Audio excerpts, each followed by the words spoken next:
They say that marriage is a partnership of equals, a sacred union where two people build a future together based on mutual respect, shared dreams, and unwavering support. But for the last 8 years, my marriage to David has felt more like a life sentence in a cold, luxurious prison, where my only role was to be the invisible, silent domestic servant fueling his soaring, fragile ego. My name is Elena, and to the outside world, I was the incredibly lucky, privileged woman who had managed to marry the charismatic, high-powered CEO of Blackwell Tech, a man who was constantly featured on the covers of business magazines and celebrated at high society galas. I was the one who hosted the perfect, immaculate dinner parties, kept our $5 million estate smelling like fresh lavender and expensive wax, and stood exactly 3 paces behind him at corporate events, smiling until the muscles in my face physically ached, while he confidently took all the credit for the flawless lifestyle I worked tirelessly to maintain. But behind the heavy, custom-carved oak doors of our mansion, the reality of my existence was a dark, suffocating nightmare. David didn't see me as a partner. He saw me as a high-end domestic appliance, a trophy that he had upgraded from my humble, working-class beginnings to make his own manufactured image look more philanthropic and grounded. He and his toxic, viciously social-climbing mother, Evelyn, spent every waking hour reminding me that I was just a housewife, a woman with absolutely no professional value, zero financial intelligence, and no right whatsoever to have an opinion on how our lives, or his money, were managed. I remember one specific evening, just 3 months ago, which served as the final, agonizing catalyst that permanently froze the blood in my veins and killed whatever lingering shred of love I had left for the man I married.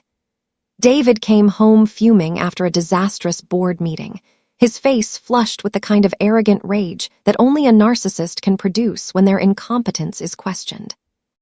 I had spent 6 hours preparing a complex 5-course French dinner to help him relax, standing over a hot stove while wearing the uncomfortable silk dresses he demanded I wear at home.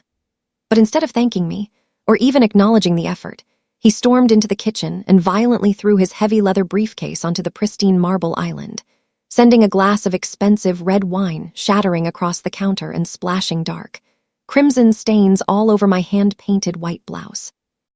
When I quietly, gently asked if he wanted to sit down and talk about his day, he turned to me with eyes completely devoid of human empathy and let out a harsh, mocking laugh that made my stomach physically turn. "Talk to you about what, Elena? Revenue projections, supply chain logistics, global market volatility," he sneered, stepping closer and using his height to intimidate me, his breath smelling of expensive scotch and unadulterated cruelty.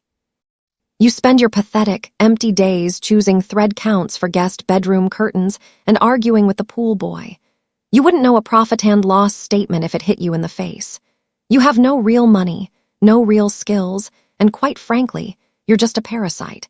You are incredibly lucky I'm generous enough to keep paying for your pampered, useless existence." My mother-in-law, Evelyn, who practically lived in our guest wing, chimed in from the doorway with a smirk that dripped with pure, aristocratic venom, adding that I should be on my knees thanking God every day that a man of David's caliber even looked at a plain, uneducated, low-class girl like me, and that if I didn't learn my place, David could easily replace me with a younger, smarter model by the end of the week. I stood there, wiping the spilled wine off the counter with a trembling hand, looking down at the shattered glass, and I didn't say a single word in my defense. I didn't cry and I didn't scream, because what David and Evelyn didn't know, what their arrogant, small minds couldn't even begin to fathom, was that while they were out spending David's money on vanity projects and country club memberships, I was the one secretly, methodically building an absolute financial empire from the deep shadows of their own house. 7 years ago, right after we got married and David forcefully took away my access to our joint banking accounts, for my own protection, I received a small, $10,000 inheritance from my late grandmother. I didn't tell David about it, because I knew he would simply seize it and spend it on another custom watch. Instead, I used that tiny sum of money to open a private, heavily encrypted, and entirely anonymous investment fund under the name Astraea Capital. I spent my nights, long after David had fallen into his usual drunken, snoring sleep, sitting on the cold hardwood floor of my walk-in closet with a hidden burner laptop. I taught myself everything. I studied the global markets, analyzed emerging tech trends, devoured financial textbooks, and started making high-stakes, hyper-aggressive trades. I had a natural, terrifying genius for numbers that David had entirely dismissed. Within 3 years, my $10,000 turned into $1 million. Within 5 years, that million had compounded into $50 million. By year 7, Astraea Capital was a multi-billion-dollar ghost entity, the anonymous whale that the Wall Street financial news anchors were constantly theorizing about, a faceless titan moving global markets with a single keystroke. While David was struggling to keep Blackwell Tech afloat with his outdated, bloated strategies and his pathetic, sexist boys' club management style, my anonymous firm had been quietly, systematically acquiring a controlling 25% interest in his own company through a highly complex, untraceable web of offshore shell corporations. I didn't do it just for the money. I did it for the day I would finally be seen, the day I would tear the illusion of his power down to the studs. Through my backdoor access to the company's financials, I discovered that David wasn't just a bad CEO. He was a criminal. He had been secretly embezzling millions of dollars from the employee pension funds to cover massive, hidden gambling debts and to buy luxury penthouses for a string of 20-something mistresses. He was driving the company straight into a brick wall, and he was planning a desperate, highly illegal corporate merger to cover his tracks and secure a golden parachute for himself before the entire ship sank. That merger required a unanimous shareholder vote at the annual general meeting. The day of his ultimate reckoning arrived last Tuesday. David had been bragging for weeks around the house that he was about to announce a masterstroke deal that would solidify his legacy as a tech god forever, completely unaware that the silent, smiling woman pouring his morning coffee was the CEO of Astraea Capital, the very entity that held the absolute veto vote that could destroy his entire career in a single breath. I didn't tell him I was going. I waited until he left the house in his custom Italian suit, smelling of expensive cologne and misplaced overconfidence, barking a final order at me to make sure his dry cleaning was picked up. The moment his car pulled out of the driveway, I walked into my closet and bypassed the section filled with the conservative, pastel housewife dresses he forced me to wear. I went to a hidden garment bag in the back and pulled out my own armor, a sleek, razor-sharp, custom-tailored charcoal gray power suit that cost more than his entire car, paired with blood-red stilettos and a set of flawless, unheated sapphires that I had bought with my own hard-earned profit. I pulled my hair back into a severe, commanding style, washed off the soft, submissive makeup he preferred, and painted my lips a dark, unforgiving shade of crimson. When I pulled my matte black, armored luxury sedan up to the towering glass headquarters of Blackwell Tech, the security guards, who only knew me as the quiet wife who sometimes dropped off David's forgotten lunches, were completely paralyzed by the sheer, terrifying aura of authority I projected. I didn't stop at the front desk. I walked directly to the private executive elevators, my heels clicking against the marble floor with the rhythmic, unstoppable cadence of a ticking time bomb. I reached the top floor exactly 10 minutes after the meeting had started. I could hear David's booming, arrogant voice echoing through the heavy oak doors of the boardroom, bragging to the gathered billionaires and board members about his unmatched genius and the glorious future of the merger. I placed my hands on the brass handles and pushed the doors open with such force that they slammed against the interior walls, the sound echoing like a gunshot. The entire room went dead silent. 30 of the most powerful men in the city turned to look at the doorway. David stopped mid-sentence, his laser pointer dropping from his trembling hand, his jaw unhinging in absolute public confusion as he saw his invisible housewife walking slowly, deliberately toward the head of the massive obsidian table. "Elena, what the hell are you doing here?" he hissed, his face rapidly cycling from confusion to pure, purple rage, his eyes darting nervously toward his confused board members. "Have you lost your mind? This is a private, highly classified meeting for primary shareholders only. Get out of here right now before you embarrass yourself and ruin my career." I didn't flinch. I didn't apologize.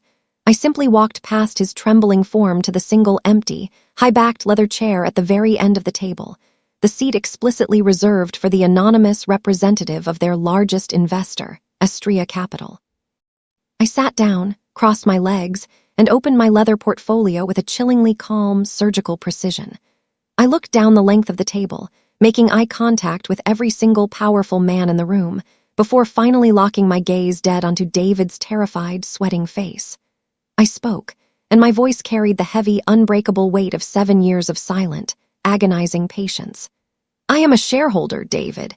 In fact, I am your largest shareholder. I am the sole owner and CEO of Astraea Capital, and I am here to tell this board that I am officially blocking your merger and initiating an immediate, full forensic audit into your personal embezzlement of company funds. The heavy, pressurized silence of the Blackwell Tech boardroom was still ringing in my ears as I pulled my sleek, midnight blue sedan into the driveway of the mansion that had served as my gilded cage for the last 8 years. But for the first time in my life, the sight of those towering marble pillars didn't make my chest tighten with anxiety. I walked through the front door with a steady, unshakable grace, hearing the muffled sound of a violent, unhinged storm already brewing in the living room. David hadn't just beaten me home. He had spent the last 45 minutes packing the imported hardwood floors like a caged, rabid animal, fueled by a mixture of unprecedented public humiliation and a terrifying, dawning realization that the world he thought he owned had just shifted fundamentally on its axis.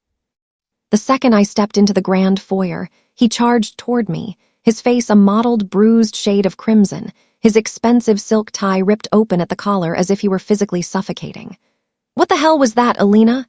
he roared, his voice cracking with a raw, ugly desperation he couldn't hide, his hands shaking as he pointed a trembling finger inches from my face.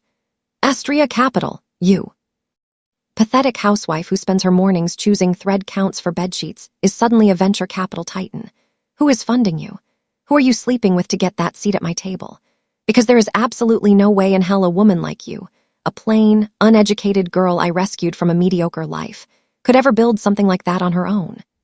I didn't even flinch as he loomed over me, trying to use his physical size to intimidate me just like he had done for 1,000 nights before. I simply reached up, slowly unpinned my hair, and let it fall over my shoulders, looking at him with a look of profound, freezing pity that seemed to disturb him more than any scream ever could. I walked past him, my stilettos clicking rhythmically against the floor, walked into the kitchen, poured myself a glass of chilled, sparkling water, and leaned casually against the quartz counter, my absolute silence acting as a vacuum that sucked the air right out of his lungs. "I didn't need to sleep with anyone, David," I said, my voice smooth, melodic, and dangerously calm, echoing through the cavernous room with the devastating weight of absolute truth. "And I certainly wasn't rescued by you. While you were busy taking credit for the hard work of your underpaid engineers and spending the company's R&D budget on private jets and vintage scotch, I was awake. I was studying the algorithms you didn't understand. I was spotting the global market gaps you were too arrogant to see. You called me invisible for 8 years, David, so I decided to become exactly that. A ghost in your machines, a shadow in your ledgers, and eventually the owner of the very ground you stand on."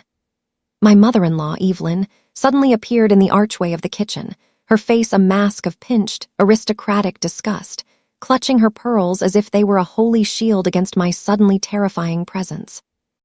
"You ungrateful, treacherous little girl," she hissed, her voice dripping with the exact same venomous condescension she had used to belittle my family for nearly a decade. "David gave you everything. He gave you this beautiful house, he gave you our respected name, and he gave you a life of luxury that girls like you only dream of. And this is how you repay him, by sabotaging his career in front of his peers.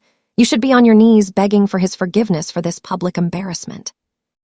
I turned my gaze toward her, a slow, dark, and incredibly satisfying smile spreading across my face as I set my glass down on the counter. "Actually, Evelyn," I said, my tone sharpening into a razor blade that sliced right through her fake high society armor, "David didn't give me this house. He took out a massive, predatory bridge loan 2 years ago to cover his catastrophic gambling losses in the crypto market, using this very mansion as collateral. When the bank was about to foreclose 6 months ago and throw you both into the street, an anonymous holding company stepped in and bought the debt to keep the family stable. That holding company was a subsidiary of Astraea Capital. The blood drained from Evelyn's face so quickly I genuinely thought she might collapse onto the imported Italian tile. David's eyes went wide, his breathing becoming shallow and ragged as the final, terrifying pieces of the puzzle began to click into place in his slow, narcissistic brain. I pulled a thick, black-bound legal folder from my designer bag and slid it smoothly across the marble island, stopping right in front of my husband's shaking hands. As of 9:00 a.m. this morning, I am not just your largest shareholder, David. I am your landlord, and I am your primary creditor. Every single dollar you spent on that lavish country club gala last week, every designer dress you bought for your 22-year-old mistress in the city, and every cent you've used to keep up this fake, wealthy image in front of your mother has been indirectly provided by me. David grabbed the folder, frantically flipping through the pages, his eyes darting across the loan documents, the debt assignments, and the ironclad transfer of title that bore my encrypted digital signature. He let out a low, pathetic whimper, a sound of total, absolute defeat that felt like a symphony to my ears. He realized that for the last 2 years he hadn't been the king of his castle. He had been a tenant living in a glass cage that I had personally built for him. You can't do this," he whispered, falling heavily into a bar stool, his arrogant, untouchable posture completely and utterly shattered. "We're married, Elena. This is community property. You have to help me. If the board finds out the company's debt is held by my own wife, they'll fire me for ethical violations. My reputation will be destroyed. I'll be ruined." I leaned in closer, resting my elbows on the counter, my face inches from his, smelling the scent of the expensive scotch and the cheap, putrid fear radiating off his sweating skin. "We were *married, David. But while you were at the office today trying to pass a fraudulent merger, my lawyers were filing the divorce papers based on the mountain of undeniable evidence I've collected regarding your private apartment in the city and the pension funds you've been embezzling to pay for it. And as for the community property laws, you made me sign a brutal post-nuptial agreement 3 years ago, remember? You told me it was to protect our future, but we both know it was because you didn't want a worthless housewife to ever touch a single penny of your tech fortune in the event of a divorce. Well, that contract works both ways, David. Astraea Capital is a premarital, independently funded entity that you have zero legal claim to. You wanted me to have absolutely nothing, so that is exactly what I am giving you."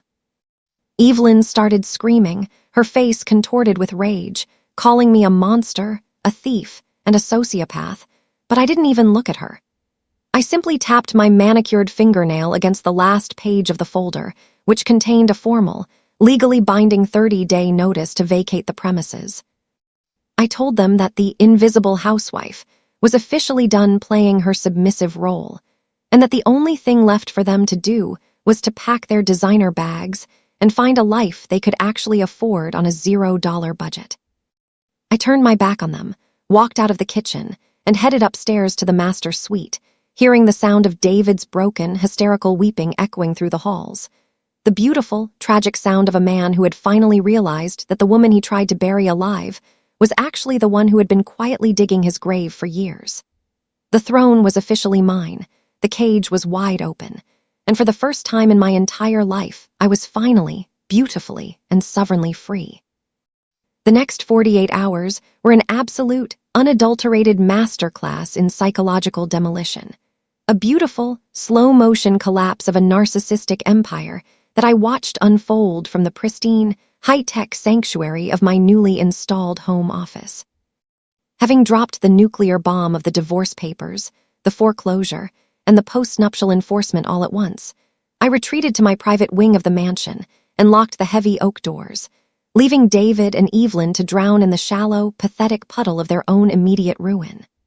Through the high-definition internal security cameras I had secretly upgraded weeks prior, I spent the entire night watching the man who had called me a worthless parasite completely unravel. David didn't sleep a single wink. He paced the imported hardwood floors of his extravagant, mahogany-paneled library, surrounded by empty, crystal decanters of ultra-expensive vintage bourbon, his hands shaking so violently he could barely dial his gold-plated smartphone. I listened through the hidden audio feeds as he frantically called every high-powered, predatory divorce attorney and corporate fixer in the city, desperately seeking a legal miracle. But the sheer, poetic justice of his situation was inescapable. The moment he slurred his words and explained that his accounts were frozen by Astraea Capital and that he had signed a brutally strict post-nuptial agreement that explicitly denied him access to his wife's independent assets, every single lawyer hung up on him.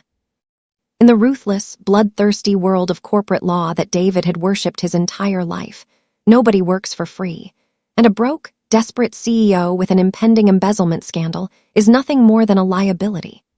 By sunrise, David had physically collapsed onto the expensive Persian rug, his custom silk shirt stained with sweat and alcohol, crying tears of pure, selfish terror as the reality of his total financial annihilation finally set in. But my vengeance was not a static thing. It was a living, breathing entity that required a public execution to be truly complete. On Thursday morning, the day of the emergency board meeting, I did not wait for my soon-to-be ex-husband to wake up from his drunken stupor. I woke up at 5:00 a.m., my mind vibrating with a cold, absolute clarity. I showered, bypassed the submissive pastel dresses David used to force me to wear, and donned a custom-tailored, stark white power suit that cost more than his remaining net worth, pairing it with blood-red stilettos that sounded like the ticking of a doomsday clock against the marble floors. When I arrived at the towering glass and steel headquarters of Blackwell Tech, the atmosphere shifted the exact millisecond I walked through the revolving doors. The lobby security guards and the front desk receptionists, who had spent the last 8 years treating me with the dismissive, pitying politeness reserved for the boss's trophy wife, physically stepped back, their eyes wide with awe and terrifying realization as they saw the sheer, untouchable aura of billionaire authority radiating from my every step. I didn't stop at the reception desk. I bypassed the security gates using my newly minted Astraea Capital master keycard and took the private executive elevator directly to the top floor. When I walked into the grand boardroom, the tension in the air was so thick and suffocating it felt like a physical weight pressing against the walls. The board of directors, 15 incredibly wealthy, arrogant men who had spent nearly a decade ignoring me at company Christmas parties, asking me to fetch them coffee, and laughing along with David's deeply sexist, degrading jokes about my domestic skills, now stood up in absolute, synchronized unison the moment I took my seat at the absolute head of the massive obsidian table. Nobody spoke. Nobody dared to breathe. They knew exactly who held the purse strings to their futures. David arrived exactly 22 minutes late, stumbling through the heavy oak doors looking like a man who had been dragged for miles behind a speeding vehicle. His eyes were bloodshot and sunken. His skin was a sickly, sallow gray, and his once perfect hair was a chaotic, greasy mess. He paused at the door, his eyes locking onto me sitting in his chair, and for a fleeting, pathetic second, he actually tried to muster his old, bullying bravado. He cleared his throat, puffed out his chest, and attempted to stride to the podium to start the meeting, desperately trying to ignore my presence and push through the fraudulent merger proposal as if his world wasn't currently on fire.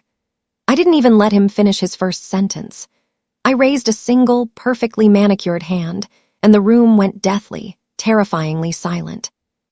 "David, you are laboring under the tragic, pathetic delusion that you still have a voice in this room," I said, my tone smooth, melodic, and chillingly precise, cutting through his fake, crumbling confidence like a surgical scalpel. As the majority shareholder and the sole proprietor of Astraea Capital, I have already secured the proxy votes of every single minority investor who is completely exhausted by your gross incompetence, your staggering arrogance, and your stagnant, archaic leadership.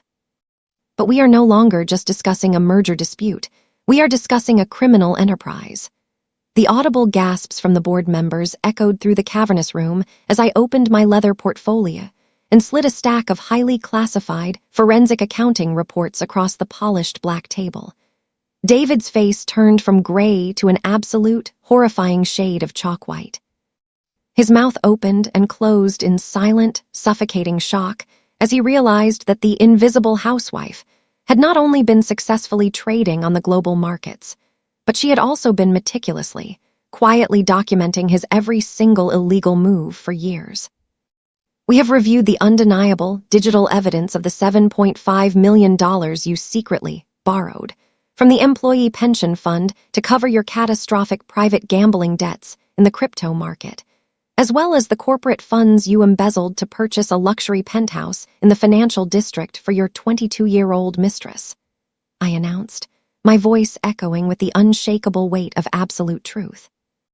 I looked at the board of directors, locking eyes with the men who used to call David their best friend. I officially move for the immediate, for cause, termination of David Blackwell as Chief Executive Officer, effectively stripping him of his title, his salary, his stock options, and his golden parachute, effective the very second I finish this sentence. The vote was instantaneous and unanimous. Not a single person in that room raised a hand to save him. They threw him to the wolves the moment they realized he was a liability to their own wealth. David was officially ruined. His access badges were digitally deactivated on the spot, and two massive, burly corporate security guards, the exact same men he used to scream at and demean on a daily basis for minor infractions, stepped forward, firmly gripping his arms to physically remove him from the building. As he was being dragged past my chair, he leaned in, his breath smelling of stale alcohol and pure desperation, and hissed with a voice full of unadulterated venom. "You think you've won, Elena? You're still just a lonely, bitter, cold woman who destroyed her own family for a company. My mother was right about you. You're a monster." I didn't blink. I didn't look away. I simply adjusted my sapphire cufflink, smiled a cold, devastating smile, and replied, "A monster is someone who steals the futures of his employees to pay for his mistresses, David. I'm just the woman who finally balanced the books." While David was being humiliatingly escorted to the hot pavement outside like a common, pathetic trespasser, I knew he would immediately run to the only place he thought he had left, the luxury apartment of his mistress, Chloe. But I had already anticipated that move, 2 hours prior. I had instructed my legal team to officially freeze the corporate accounts that were paying the rent and the credit cards associated with that penthouse, effectively cutting off her sugar daddy supply. Through a private investigator I had hired weeks ago, I received a live audio feed of David arriving at Chloe's door, weeping and begging for her to take him in because his wife had taken everything. Chloe, realizing that the golden goose was officially dead, and that David was now just a broke, middle-aged man with impending criminal charges, laughed directly in his face, called him a pathetic loser, and slammed the heavy door in his face, leaving him completely alone in the hallway with absolutely nothing to his name. With David's public execution flawlessly complete, I headed back to the $5 million mansion for the final, necessary cleanup of my personal life. I arrived to find my mother-in-law, Evelyn, in a state of absolute, frantic hysteria. She was running through the grand halls of the estate, frantically trying to stuff my expensive antique silver tea sets, rare silk tapestries, and priceless, framed oil paintings into her cheap, oversized designer luggage, acting as if she could still loot the remnants of a luxurious life she had never actually earned or owned. She screamed at me like a banshee the moment I walked calmly through the heavy front doors, her face contorted with aristocratic rage, calling me a thief, a sociopath, and a social climbing parasite. I simply stood in the center of the grand marble foyer, my hands clasped professionally in front of me, and watched her pathetic performance with a look of absolute, bored indifference. I pulled my digital tablet from my designer bag and showed her the live, high-definition camera feed from the front driveway, where a professional, highly efficient moving crew was already systematically unloading her cheap, tattered suitcases from the guest wing and tossing them unceremoniously onto the hot concrete curb near the street. "The 30-day notice was a courtesy, Evelyn, but your son's criminal behavior has accelerated the timeline," I said, my voice echoing beautifully through the grand marble space that finally, truly felt like it belonged exclusively to me. "And since the silver, the tapestries, and even the designer furniture you are currently trying to steal were purchased using the corporate funds that your precious son embezzled, they are officially the legal property of Blackwell Tech, which means they belong to me. You have exactly 5 minutes to take the clothes on your back and leave my property. If you touch a single piece of my company's assets, the 2 uniformed police officers who are currently waiting by the front gates will escort you directly to the precinct in handcuffs to join your son in a holding cell." Evelyn froze, the heavy silver tray dropping from her trembling, manicured hands and clattering loudly against the marble floor. She fell to her knees, her fake, high society armor completely shattering, and began sobbing hysterically, crawling toward me and begging me for mercy, claiming she was a frail, old woman with nowhere to go, no money, and no friends who would take her in now that the scandal was breaking on the local news. I looked down at her, remembering every single time she had told me I was lucky to be allowed to clean her son's house, every time she had mocked my family's lack of wealth, and every time she had deliberately tried to make me feel small, invisible, and worthless. I felt absolutely nothing but a profound, freezing sense of closure. You spent the last 8 years telling me that a woman's entire value is determined by the wealth and power of the man she stands behind. Evelyn, I said, my voice devoid of a single ounce of empathy or forgiveness. Well, your son is currently standing on a public sidewalk with a suspended bank account and an impending federal indictment. I suggest you go stand behind him. I turned my back, walked up the grand, sweeping staircase, and watched from the indoor Juliet balcony as the woman who had spent nearly a decade making my life a living hell was physically escorted out of the heavy iron gates by the police, clutching a single, pathetic handbag, while the wealthy neighbors she used to gossip with watched the spectacle with disgusted amusement from behind their manicured hedges. I walked back into the massive, empty, and brilliantly quiet mansion, the sound of my stilettos on the marble floor sounding like a glorious, triumphant victory march. The gilded cage was finally gone, the toxic parasites had been completely eradicated from my existence, and the invisible housewife had finally stepped out of the suffocating shadows and into the blinding light as the sole, omnipotent owner of her own magnificent destiny. I walked into the sprawling, 2-story library, poured myself a glass of $1,000 vintage champagne, and raised a silent toast to the terrified, lonely girl I used to be, the girl who was smart enough, patient enough, and dangerous enough to hide in the dark until it was exactly the right time to burn the entire house down to the foundations. The story of the Blackwells was officially over. The agonizing debt of my youth was settled in full. And for the absolute first time in my entire adult life, the only voice I could hear echoing through the massive estate was my own, and it was finally, beautifully, and undeniably loud. The passage of exactly 12 months since the catastrophic, highly publicized collapse of the Blackwell Empire had transformed the cold, echoing silence of my life into a profound and rhythmic peace, proving once and for all that the greatest, most devastating revenge isn't the loud, explosive moment of the initial strike, but the long, quiet years of thriving while your enemies remain buried in the inescapable wreckage of their own making. I sat in the sprawling, glass-walled corner office of the newly rebranded Astraea Blackwell Global, looking out over a city skyline that no longer felt like a towering prison built by a narcissistic husband, but like a kingdom I had meticulously constructed with the bricks of my own resilience. My former life as the invisible housewife had become a distant, fading memory, replaced by the high-stakes, exhilarating reality of a woman who managed a multi-billion-dollar international portfolio and provided stable employment to thousands of people who actually respected the ground I walked on. But even in the midst of my unprecedented success, I knew that a story of this magnitude required a final, surgical closure, a definitive moment to look into the eyes of the ghosts one last time to ensure they were truly, permanently exorcised from my soul. I spent my morning reviewing the final, court-mandated legal reports on my ex-husband, David. After being violently stripped of his CEO title and exposed for his blatant embezzlement, his life had spiraled into a pathetic, rapid descent that even my most calculating models hadn't fully predicted. The federal fraud investigation had completely drained whatever hidden, offshore cash he had left, forcing him to liquidate his remaining assets just to afford a mid-level defense attorney who eventually managed to secure a plea deal that kept him out of federal prison, but left him with a crushing mountain of financial restitution.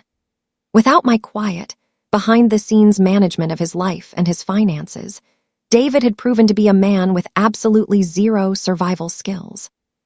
He was now living in a cramped, rotting studio apartment above a noisy 24-hour laundromat in the poorest, most neglected industrial sector of the city, a neighborhood he used to aggressively mock when we drove past it in his luxury cars. He was working a humiliating, minimum-wage job in a massive shipping warehouse, physically loading boxes for 10 hours a day, where, in a stroke of absolute, divine poetic justice, his direct floor manager was a young man David had arrogantly fired 3 years ago for being too slow. As for my former mother-in-law, Evelyn, her aristocratic delusions had been violently shattered against the pavement of reality. When David's assets were seized, Evelyn was evicted from the luxury hotel she had temporarily fled to. She tried to sue me for emotional distress and elder support, but my legal team laughed her out of the courtroom in less than 10 minutes. She was now residing in a tiny, state-subsidized senior living facility on the outskirts of town. According to the private investigator I occasionally paid to check on her, Evelyn spent her days sitting in the communal cafeteria, wearing a faded, moth-eaten sweater and a string of fake plastic pearls, desperately trying to convince the overworked nurses and the other residents that she was actually a high-society queen who had been robbed by a jealous daughter-in-law. Nobody listened to her. She had become the exact kind of invisible, discarded woman she had spent her entire life trying to avoid being. I decided to pay David one final, unannounced visit, not out of a petty desire to gloat, but to officially hand him the final, judge-signed divorce decree and completely sever the invisible tether that tied his failure to my future. I pulled my custom, armored sedan up to the curb of the grimy, oil-stained street, looking at the gray, crumbling brick building that was now David's entire, miserable world. I stepped out of the car, the sharp click of my designer stilettos echoing against the cracked concrete, wearing a pristine, tailored white wool coat that looked almost alien in the grim surroundings. When I walked up the narrow, dimly lit, creaking stairs and knocked firmly on his peeling wooden door, it was opened a moment later by a man who looked like a hollowed-out, rapidly aging shell of the arrogant tech bro CEO I had married. David was wearing a stained, gray undershirt. His face was covered in a patchy, unkempt beard, and the heavy, sour smell of cheap, stale beer and profound depression radiated off him in invisible waves. When his bloodshot eyes landed on me, he didn't scream, he didn't try to intimidate me, and he didn't throw a tantrum. He simply slumped against the rotting doorframe, a look of profound, agonizing defeat washing over his exhausted features. "I suppose you've come to see the ruins, Elena," he rasped, his voice sounding like dry glass scraping against a chalkboard. "Are you happy now? You took my company, you took my house, you took my mother's dignity. I have absolutely nothing left for you to steal." I didn't step inside his apartment. I didn't want the filth of his new reality to touch my shoes or my spirit. I simply reached into my leather portfolio and handed him the heavy, gold-embossed envelope containing the final judgment. "I didn't come to steal anything, David. I came to give you your freedom," I said, my voice as cold, clear, and uncompromising as a winter morning. "The divorce is officially finalized. You have zero legal claim to Astraea, zero claim to the mansion, and zero claim to my future. I've also instructed my charitable foundation to quietly pay off the last of your mother's outstanding medical debts from her recent hospital stay. Not for you, and certainly not for her, but because my company's ledgers are perfectly clean, and I refuse to let the Blackwell name owe a single dime to anyone in this city." David's hands shook violently as he took the envelope, a single, pathetic tear escaping his eye and rolling down his dirty cheek. "I loved you, Elena," he whispered, a desperate, pathetic final attempt at manipulation. I lost my way. The pressure of the company, the expectations. I didn't know how to handle it. If you had just told me how smart you were, we could have ruled the world together." I let out a slow, quiet laugh that held absolutely no warmth. "You didn't love me, David. You loved the silence I provided so you could hear your own voice louder. And if I had told you how smart I was, you would have just stolen my ideas and slapped your name on them, just like you did with everyone else. You are exactly where you belong." I turned my back on him, walking down the creaking stairs without looking back, hearing the heavy wooden door slowly click shut behind me, sealing him inside his own customized purgatory forever. I drove back to the $5 million mansion, which was no longer a monument to his ego, but a sanctuary of my own design. I had spent the last year completely gutting the interior, replacing the dark, oppressive mahogany and the cold marble with warm, natural woods, vibrant art, and floor-to-ceiling windows that let the sunlight pour into every single corner. The house was finally breathing.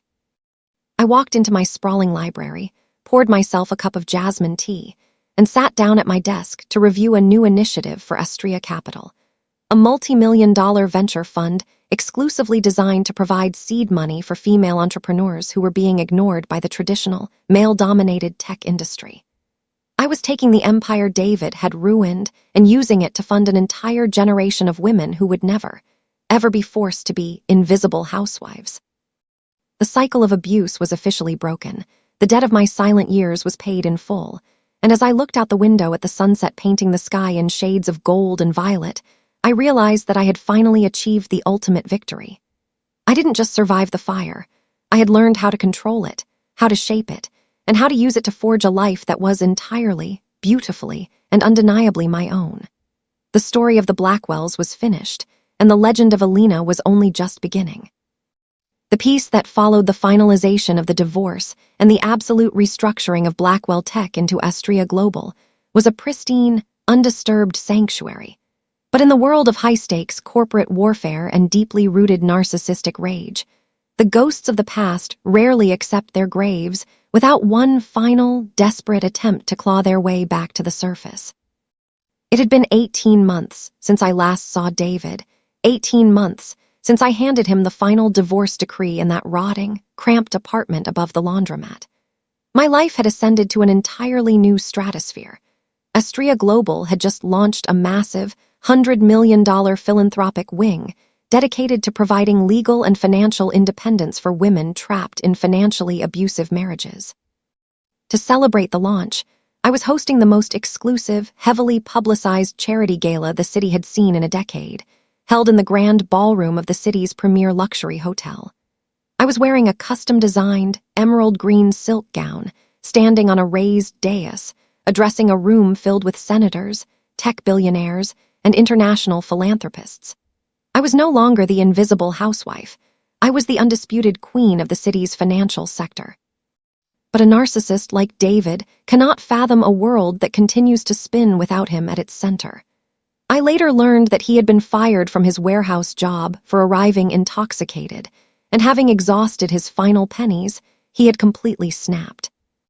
Driven by a delusional, alcohol-fueled cocktail of jealousy and rage, he had managed to bypass the hotel's exterior security by slipping through the subterranean catering kitchens, wearing a cheap, ill-fitting suit he had likely purchased from a thrift store. I was in the middle of my keynote speech, speaking about the importance of financial sovereignty, when the heavy mahogany doors at the back of the grand ballroom burst open with a violent, echoing crash. The entire room went dead silent. David stumbled down the center aisle, his eyes wild, bloodshot, and completely unhinged, pointing a shaking finger directly at me. The murmurs of shock rippled through the elite crowd as they recognized the fallen, disgraced former tech CEO. My private security detail immediately moved to intercept him, but I raised a single, calm hand, halting them in their tracks. I wanted everyone to see this. I wanted the world to witness the absolute, pathetic reality of the man who had once tried to convince me I was nothing. "Elena!" David screamed, his voice cracking with a raw, ugly desperation that echoed through the microphone I was holding. "You stole my life. You stole my company. You stand up there pretending to be a savior, but you're a thief. You ruined me." He reached the edge of the stage, smelling of stale liquor and profound failure, looking up at me with tears streaming down his face, genuinely expecting the crowd to pity him. I didn't step back. I didn't flinch. I looked down at him from the podium, my expression a mask of chilling, absolute serenity. I leaned into the microphone, ensuring that my voice would carry to every single reporter and billionaire in the room. "I didn't steal your life, David," I said, my voice echoing with the devastating weight of undeniable truth. "I simply stopped paying for it. You built your entire identity on the silent, unpaid labor of a woman you treated like a domestic appliance, and the moment I stopped holding your world together, it collapsed exactly as it was meant to. You embezzled from your own employees, you gambled away your family's legacy, and you stand here tonight, interrupting a charity for abused women, because your fragile, pathetic ego still believes that you are the victim. The silence in the ballroom was absolute, a heavy, suffocating vacuum where David's last shred of dignity was systematically vaporized. The journalists at the back of the room were frantically recording every word. David's face crumpled, the manic rage draining out of him, replaced by the terrifying, crushing realization that he had just publicly humiliated himself in front of the most powerful people in the country. He fell to his knees, clutching the edge of the stage, burying his face in his arms and sobbing uncontrollably, begging me to just give him a minor consulting job, begging for a handout, completely destroying the last illusion of the strong, charismatic CEO he used to be. I didn't offer him a hand. I didn't offer him a job. I simply nodded to my head of security. 2 heavily armed guards stepped forward, hoisted David off the floor by his armpits, and dragged him out of the ballroom. As he was pulled through the doors, the wail of police sirens could already be heard approaching the hotel. My team had alerted the authorities the moment he breached the perimeter. He was being arrested for criminal trespassing and violating the restraining order I had quietly filed months ago. I watched the doors swing shut, completely sealing him out of my life forever. I turned back to the microphone, looking out at the sea of stunned, silent faces, and I smiled, a genuine, warm, and unbreakable smile. As I was saying, I continued, my voice steady and melodic, financial independence is the only shield against those who wish to keep you invisible. The ballroom erupted into a deafening, thunderous standing ovation. The ghosts of my past were officially, permanently exorcised, not just in private, but in front of the entire world. I had turned my invisible suffering into an undeniable, blinding light, and as the applause washed over me, I knew that the cycle was completely broken.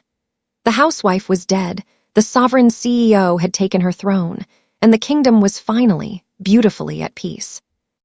The heavy silence that followed the slamming of the grand ballroom doors after David was dragged out in handcuffs felt like the final, definitive exhale of a war that had lasted nearly a decade.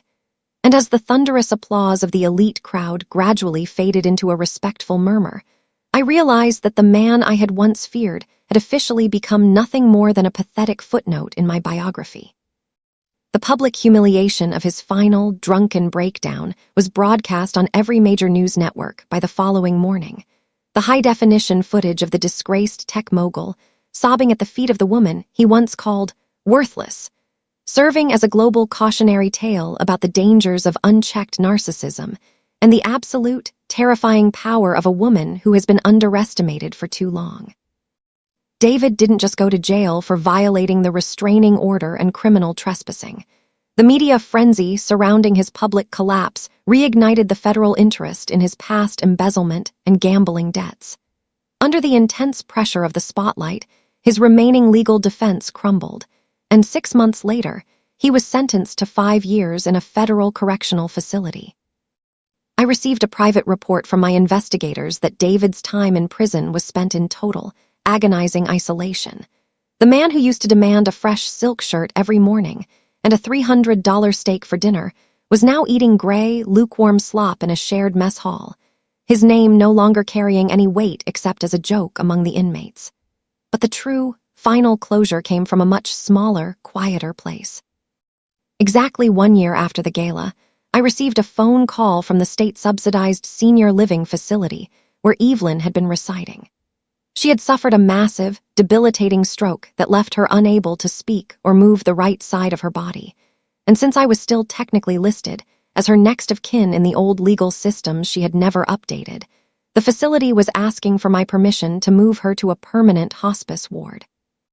I drove out to see her one last time, not out of duty, but to ensure that the last thing she saw before her mind completely faded was the face of the woman she tried to erase.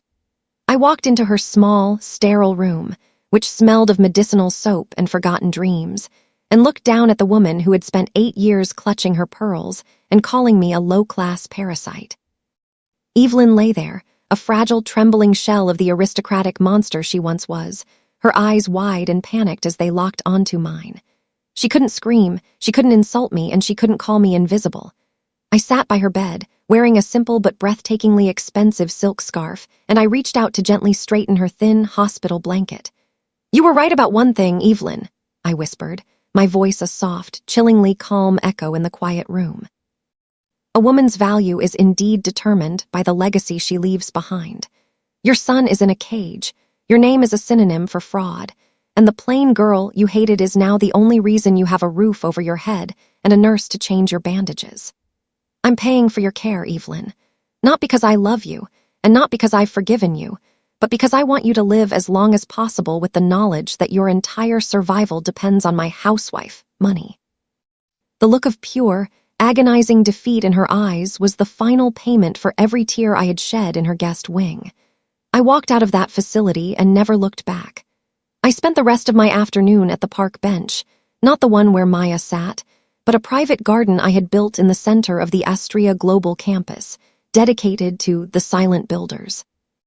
I looked at the hundreds of young women walking through the glass doors, women who were being trained as engineers, analysts, and CEOs, women who would never be invisible to their husbands or their world. I realized that my marriage to David wasn't a mistake. It was the fire that forged the steel of my soul. I am Elena, and I am no longer a housewife, a victim, or a ghost. I am the architect of a new future, the sovereign master of my own time, and the woman who proved that the most powerful empire in the world is the one you build when everyone thinks you have nothing. I walked back into my office, closed the obsidian doors, and for the first time in my life, I didn't feel the need to look over my shoulder. The debt was settled, the house was mine, and the silence was finally, beautifully, perfect. The passage of 5 long years, since the absolute and public dismantling of the Blackwell name, has transformed the city into a place where the story of the Invisible Housewife is no longer whispered as a scandal, but taught in universities as a legendary blueprint for economic empowerment and psychological resilience. I am now 35 years old, sitting in the high-tech, sun-drenched auditorium of the Elena Harrison Leadership Center, watching the first graduating class of our Sovereign Scholars program receive their diplomas. These are women who were once told they were nothing, women who were kept small by toxic partners and controlling families, and now they are stepping out into the world as architects, CEOs, and scientists, armed with the financial independence I fought so hard to secure. My former life as the silent shadow of David Blackwell feels like a lifetime ago, a black-and-white film that I can barely recognize as my own reality. David's fate was officially sealed 2 years ago. After serving his reduced sentence, he attempted to sue me for illegal surveillance and asset hiding, but the world had moved on. His name was so toxic that no lawyer would even take his phone call, and the public records of his embezzlement were so widely available that he couldn't even find a job as a basic accountant. He eventually vanished into the deep, gray industrial sprawl of another state, living under a different name, working a menial job in a shipping yard where nobody cares about his fallen tech god status. He is a man without a legacy, a ghost in a world that has completely forgotten he ever existed. Evelyn passed away peacefully in the hospice ward I funded, and in her final moments, she reportedly kept asking for the maid to bring her tea, her mind permanently trapped in the 1950s social hierarchy she used to worship. I didn't attend her funeral, and I didn't pay for a headstone. She was buried in a quiet, unmarked plot, her life's work of arrogance and cruelty finally buried with her. I stood up from my seat, looking at the vibrant, powerful young women on the stage, and I realized that my revenge was never about destroying David. It was about creating a world where men like David could never again feel safe. I walked out of the auditorium and into the private courtyard dedicated to my late grandmother, the woman whose small $10,000 inheritance became the seed for a multi-billion-dollar empire. I sat on a bench, feeling the warm sun on my skin, and I finally understood what true victory meant. It isn't about the money, and it isn't even about the public humiliation of your enemies. It's about the absolute, unbreakable peace of knowing that you have turned your darkest trauma into a sun that will never set. I am Elena Harrison, and I am no longer a housewife, a victim, or a ghost. I am a builder of futures, a guardian of dreams, and the woman who proved that when you try to bury the truth, you only end up digging your own grave. I walked back toward the glass doors of my headquarters, the rhythmic clicking of my heels sounding like a heartbeat, the heartbeat of a woman who is finally, beautifully, and sovereignly free. The true measure of a legacy isn't found in the height of the skyscrapers you build or the digits in your offshore accounts, but in the silence that remains after the storm of your life has finally settled into a permanent, golden dawn. It has now been a full decade since the Invisible Housewife stepped out of the shadows of the Blackwell mansion, and today, the world is a fundamentally different place because of the fire I chose to start.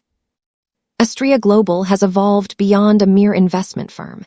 It is now the backbone of the Elena Accords, a set of international corporate governance laws I helped draft that mandates absolute transparency in marital assets for high-level executives, ensuring that no spouse can ever again be legally or financially erased the way I was. I sat in my private library on a quiet Sunday morning, the same library where David used to scream that I was a parasite, and I looked at a framed newspaper clipping from a small, obscure town in the Midwest. It was a tiny police blotter report about a man caught shoplifting a rotisserie chicken from a local grocery store. A man who claimed his name was David, but had no identification, no money, and no family to call. I didn't feel a surge of joy, and I didn't feel a sting of sadness. I felt the profound, clinical satisfaction of a scientist watching a predictable chemical reaction reach its natural conclusion. David hadn't just lost his wealth. He had lost the ability to exist in a world that requires a soul to navigate. He was a man who only knew how to be a king, and without a crown, he was less than a ghost. My mother-in-law, Evelyn, has been gone for years now, her name scrubbed from the social registers of the city as if she were a typo in a grand historical record. The elite country club she worshipped actually went bankrupt 3 years ago, and in a move of ultimate, delicious irony, Astraea Capital bought the land and turned it into a public vocational school for single mothers.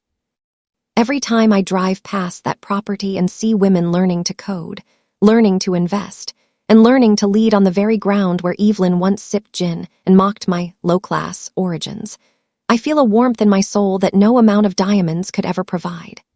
I am 40 years old now, and my hair is beginning to show streaks of silver, streaks I refuse to dye, because every one of them was earned in the trenches of my own survival. I am no longer the woman who waits for permission to speak. I am the woman whose voice dictates the rhythm of the market. I've realized that the greatest gift David ever gave me wasn't the luxury or the mansion, but the absolute, crushing isolation that forced me to discover the titanium core of my own being. He thought he was burying me, but he didn't realize I was a seed. I walked out into my garden, the sun hitting my face, and I watched my own daughter, a brilliant, fierce young woman I adopted from a local shelter 5 years ago, running through the grass with a book on astrophysics in her hand. She will never know what it feels like to be invisible. She will never know what it feels like to have her value defined by a man's ego. She is the true finale of my revenge. I walked back toward the glass doors of my home, the sound of the wind in the trees sounding like a standing ovation from the universe itself. The Blackwells are dust, the debt is a memory, and the Invisible Housewife has become a sun that will burn for generations to come. The story is finally, perfectly, and eternally complete. The true, final victory of a soul that has been forged in the white-hot fire of betrayal and systemic erasure isn't the moment the enemy falls, but the long, quiet decade of absolute silence that follows, a silence where their names are no longer a source of pain, but merely a forgotten footnote in a much grander and more beautiful story. I am now standing on the private observation deck of the Astraea Blackwell Global Headquarters, looking out at a city that has been fundamentally reshaped by my refusal to stay invisible. It has been over 12 years since I sat at that kitchen island and watched David splash red wine across my blouse while calling me a worthless parasite. And today, that memory feels as distant and insignificant as a single grain of sand in a vast, shifting desert. I recently received a final, clinical notification from the state's Department of Corrections. David had completed his sentence and been released into a world that no longer had a place for him. He tried to contact the foundation once, sending a pathetic, handwritten letter begging for a consultation fee for the very tech he had once managed, but I didn't even read it. I watched as my assistant placed it directly into the shredder, the sound of the paper being destroyed a perfect, rhythmic echo of the way he once tried to destroy my spirit. He is out there somewhere, a ghost walking among the millions, living with the eternal, agonizing knowledge that the housewife he mocked is now the architect of the very world he is forced to navigate as a nobody. Evelyn's legacy has been entirely erased as well. The luxury wing of the country club she once ruled has been demolished and replaced by a public park and a community garden where children from every walk of life play on the ground she once thought was exclusive to her, elite kind. I walked back into my office, the soft, expensive silk of my gown brushing against the floor, and I looked at the original Astraea Capital ledger, the one I started in the back of a dark pantry with $10,000 and a stolen laptop. I realized that my marriage to David wasn't a tragedy. It was a tuition. He taught me exactly how narcissists operate, how they use silence as a weapon, and how they underestimate anyone they perceive as lesser. He gave me the perfect training ground to become the predator that eventually consumed his entire life. I am Elena Harrison, a name that now stands for transparency, for justice, and for the absolute, unshakable power of the feminine spirit to reclaim its own light. I have officially transitioned the leadership of the firm to a board of brilliant, young women who I personally mentored, and I am stepping away to live a life of quiet, sovereign peace in a villa I purchased on the coast of Italy, a place where the only sound I hear is the ocean, a force of nature that, much like me, never asks for permission to exist. I looked at the sunset one last time from this height, feeling the absolute weightlessness of a woman who owes nothing to anyone. The debt is settled. The empire is secure, and the invisible housewife has finally, perfectly, and eternally vanished into the brilliance of her own dawn. The true finality of a life reclaimed is not measured in the years since the battle ended, but in the absolute, beautiful irrelevance of the enemies who once thought they were the protagonists of your story. It has been over 25 years since the name Blackwell was stripped from the towering glass headquarters in the city center. And today, as I sit on the sun-drenched terrace of my private estate overlooking the Mediterranean, I realize that I can no longer even conjure the sound of David's voice or the specific, venomous tone of Evelyn's insults. They have been entirely replaced by the rhythmic, peaceful sound of the waves hitting the rocks below, and the laughter of the women I've empowered who now lead the world I left behind. I received a final, brief legal notice today, a cold, clinical document stating that David had passed away in a state-run care facility, alone and unclaimed, his final possessions consisting of a few tattered photographs of a life he never truly understood. I didn't feel a sting of grief, and I didn't feel a surge of triumph. I simply felt the quiet, steady click of a lock finally being removed from a door I had already walked through a decade ago. He died as he lived, obsessed with an image that had long since turned to ash. The Elena Accords are now global law, and the foundation has grown into a multi-billion-dollar organism that breathes life into the dreams of millions of women who were once told they were just invisible pieces of a domestic machine. I realized today, looking out at the endless blue horizon, that the 8 years I spent as a housewife weren't a waste of time. They were my doctoral thesis in human nature.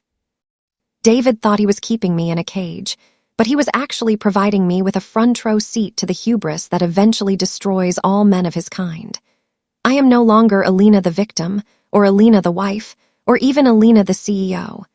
I am simply Elena, a woman who is whole, a woman who is silent by choice and powerful by nature. I walked into my study and picked up a single, faded photograph of myself from the day of my wedding. A young, hopeful girl with a soft smile who had no idea of the fire she was about to walk through. I whispered a quiet thank you to that girl, for her patience, for her resilience, and for her secret strength, and then I placed the photo into the fireplace, watching as the flames consumed the last physical evidence of the woman I used to be. The ash rose into the air and vanished into the wind, leaving nothing behind but the brilliance of the present moment. The debt is not just settled. It has been erased from the ledger of the universe. The story is finally, perfectly, and eternally at rest. The true finality of a life redefined is found in the moment you return to the site of your greatest humiliation and realize that the ground no longer has the power to make you feel small. It has been nearly 20 years since I walked away from the Blackwell mansion for the last time, and today, I found myself standing in the very same grocery store where I used to carefully count pennies for bread while David spent thousands on vintage wine. I was dressed in a simple, elegant cashmere sweater and slacks, looking like any other woman, yet carrying the quiet, untouchable weight of a global empire in my gaze. As I walked down the aisle, I saw a young woman standing in front of the pasta section, her eyes red from crying, her hands trembling as she checked the balance on a single, worn-out credit card while her husband stood behind her, checking his expensive watch and sighing with a loud, performative impatience. It was like looking into a mirror across time. I saw the exact same flickers of invisibility, the same crushing weight of being less than that once defined my every breath. I didn't say a word to the man. I didn't need to. I simply walked up to the woman, placed my hand gently on her shoulder, and handed her a small, discreet business card for the Elena Harrison Foundation. "You don't have to be the shadow in his story," I whispered, my voice a soft, steady anchor in her chaotic world. "There is a world waiting for you where you are the sun." I watched the spark of hope ignite in her eyes, the same spark that I had to fan into a flame in the back of a dark pantry 2 decades ago. I walked out of the store and into the cool evening air, realizing that my revenge was never truly about destroying David or Evelyn. It was about destroying the idea that anyone has the right to make another human being feel worthless. David is gone, his name erased from the city's skyline. Evelyn is gone, her arrogance buried in an unmarked grave. And the Blackwell mansion has been replaced by a sprawling park where the only status that matters is the joy of the families playing on the grass. I drove back to my estate, the one I built with my own hands and my own mind, and I sat in the library as the stars began to fill the sky. I looked at the original Astraea Capital ledger one last time before placing it into the archives of the foundation. The story of the Invisible Housewife is no longer my story.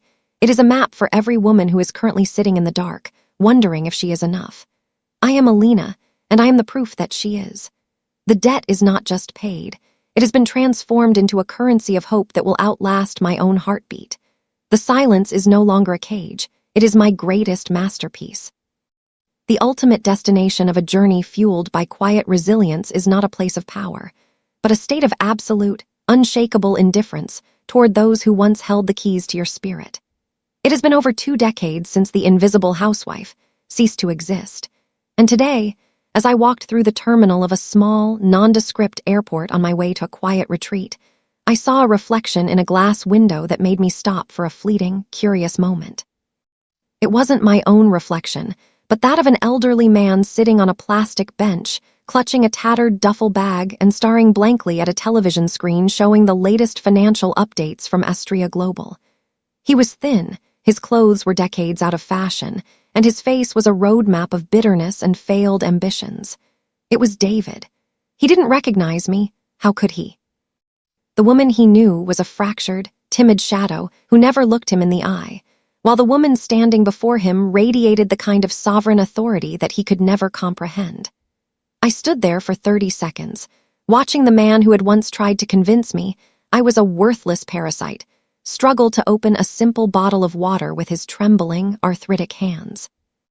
I didn't feel the urge to mock him, and I didn't feel the urge to help him. I felt the profound, chilling realization that he had become so small that he no longer even occupied a single inch of space in my emotional universe. He was a stranger whose story had simply run out of pages. I walked past him, the scent of my expensive perfume briefly catching in the air, a scent he once dictated but now could never afford to be near. I boarded my private jet and watched the city shrink beneath me, the towering Blackwell building now just a tiny, insignificant speck in a landscape I had helped rebuild. My life is no longer a reaction to the pain they caused. It is a proactive creation of beauty, justice, and silence. I realize that the greatest form of revenge isn't seeing your enemy suffer. It's reaching a point where their suffering, their life, and their very existence have absolutely zero impact on your peace. I am Elena, and I have finally achieved the impossible. I have made the past as invisible as they once tried to make me. The ledger is closed, the ink is dry, and the story is finally, perfectly, and eternally still.